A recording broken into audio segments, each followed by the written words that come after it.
Hey guys. You are watching your anime world. How are you all? Please support to subscribe this channel for watching new interesting stories. So in this video, we will see what if Deku unlocked the power to challenge the Forgotten God. Here is short summary. Izuku Midoriya thought he was quirkless for most of his life, until he entered UA's entrance exam and borrowed the power of All Might. Now, he strives to become a hero above all others, strong enough to save those in his reach, and give hope to those he can't. But one thing stands in his way. You were born to kill the Forgotten God. But before we start, if you want more stuff like this, then be sure to subscribe and like this video. And if possible, share this video with your friends. Now let's start the story.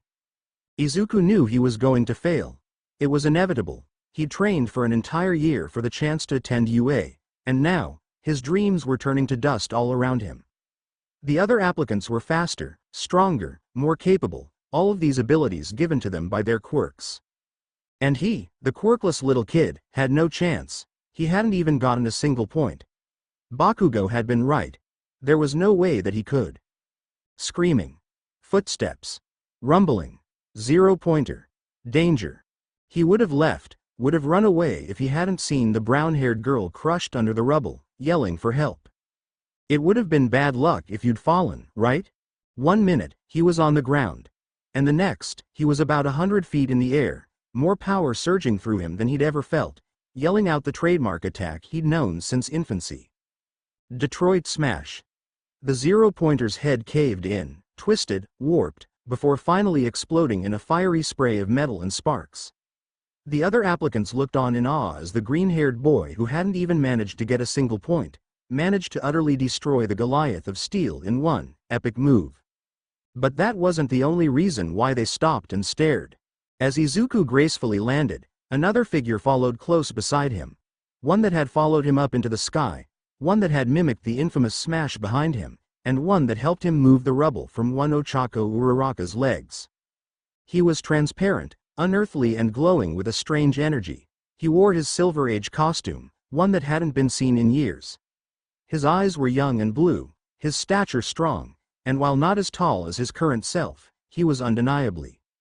"Have no fear," said Izuku Midoriya and Yagi Toshinori's past self, a wide grin on their lips. "For we are here." The observation room had gone silent. Aizawa, while not as shocked as the rest, was still surprised.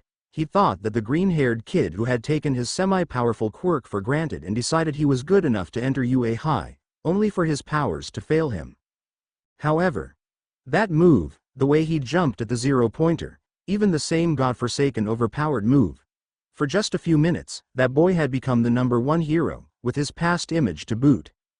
"Well, Yagi," said Nezu in a low voice, "I know you said we'd be able to see your successor a mile away. But not even I had no idea it would be like this." Slowly, Yagi Toshinori shook his head. "That was not him. I remember him though. He was involved in the sludge villain incident, the quirkless boy who tried to save my real successor, young Bakugo-kun. I believe his name was Izuku Midoriya, age 14, turning 15 in 3 weeks. Also quirkless," recited the principal from memory. Blood King gave a snort of disbelief. "It's true," said Yagi, still seemingly lost in thought. "He himself told me that he was quirkless, and often during our training, young Bakugo would often, complain of young Midoriya's ambition. No surprise there. I'd be kinda discouraged to be a hero if I knew someone with whatever quirk that would be going up against me," added Midnight. Aizawa shook his head as he rose, shaking out the tiredness that seemed to have permanently seeped into his bones. Gods, he was tired.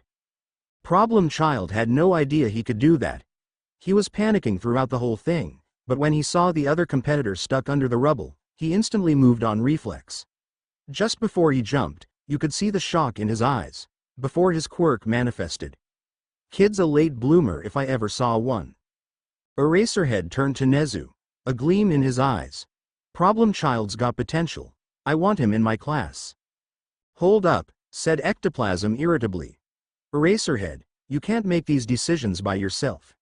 He just manifested his quirk, and to make matters worse, he scored 0 points on the practical. That alone." "Actually," said Nezu, a smirk on his face. "Ectoplasm, You know that the amount you score on the written test determines how many points you need to get on the practical. Midoriya-san scored a solid 95 on the written exam, meaning he only needed about 20 to 30 points to pass the practical. But he didn't even score 1. Furthermore, if we examine the fact that he not only manifested a powerful, unknown quirk, he kept its power under control, removed the most immediate threat in his current vicinity, landed safely, without injuring himself or others, helped his current target escape without further injury, before finally assuring the masses that all was well. I'd say he earned maybe 80 rescue points, considering he also saved the other students incapable of moving with the crowd from getting trampled by his show of power, and 5 for pure style. Aizawa grinned wickedly. This kid. Well, this year was going to be interesting, wasn't it? So this is my quirk, said Izuku softly. It was fitting, to say the least, considering how much he loved heroes. The power to summon a hero's attributes and use it as he wished. At least, that was the conclusion he came to. It wasn't only All Might he could summon, but the number 1 hero came to him more easily, probably due to his former infatuation of him. He had so far used Ingenium, Present Mic, Eraserhead, Endeavor and Semitas. It had surprised him, knowing he could use mutant-type powers, but the drawbacks were also as crippling as his power was strong. He only had 10 minutes to use each hero, and afterwards, he was bone-tired. He could stretch it out to 20 if he really tried, but that left him in a paralyzed state as his body struggled to heal. Thank gods for healing heroes. He could switch from hero to hero, but that took about 2 minutes, average, and in a real battle, he'd be dead. He needed to fix the switch time and his hero attribute time. Some fights could go on for hours, even whole days. He needed to be ready for situations like that. Just because he had All Might and a plethora of other heroes didn't mean he was invincible. All Might, it almost surprised him, how much he disliked the hero now, considering the years he had spent idolizing the man.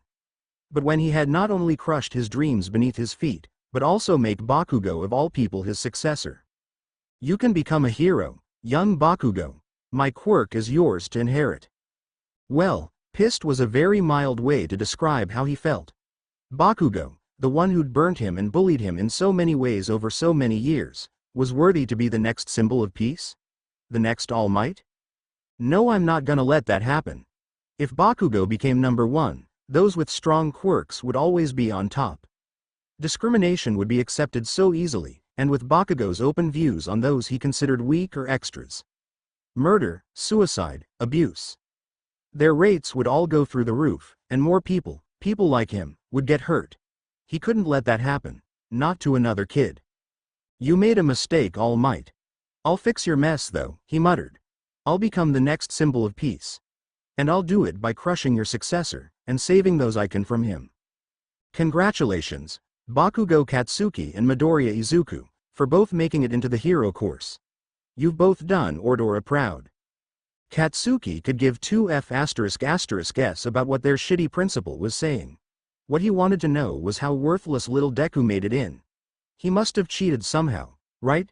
Must have found some kind of loophole in the rules, maybe even fed Yue his sob story of being quirkless but wanting to be a hero. Little shit didn't know what he was getting himself into. People died in the hero industry. All freaking Might had been injured by some super powerful villain, and that was even with the quirk that he'd been blessed with. He couldn't protect Deku. Not in Yue, he'd be crushed on the first day, and that was if he was lucky. All Might told him he had to defend the weak as the symbol of peace. And maybe he could make up to Deku for all the shit he'd put him through. Hell, after he dropped out of Yue, maybe they could be friends again. The nerd's mumbling kinda grew on you after all. You can't do it, you know, he said quietly, as soon as the principal left. You can't fight villains quirkless. I don't know how you cheated Deku, but you need to go to Yue and tell them you're dropping out.